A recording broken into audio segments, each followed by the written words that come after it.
आज सरस्वती शिशु विद्या मंदिर गजबंद ठारे अभिभावक और अभिभाविका बैठक अनुष्ठित हो जाइछि।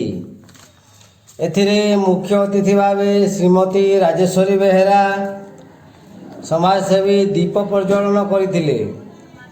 परिचालना समितिर कोषाध्यक्ष श्रीयुक्त भागीरथी मेहर उद्देश्य कथन करथिबा बेले संपादक श्रीयुक्त डोलामणि सेठ संपर्क द्वारा और सहयोग द्वारा विद्यालय आगक बढ़िब बोली कहिथिले।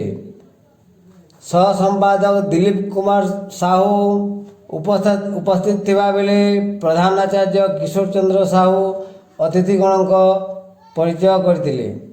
गौतम भोई, कपिल, लिंग, शत्रुघ्न गुरुजी, प्रियंका, गायत्री, नीला, सेलोनी, मानसी, चंदना, लीलिमा और ममता गुरुमा, वेदमती, बांका, अमित भाई सहयोग करी कार्यक्रम को सफल कराइथिले।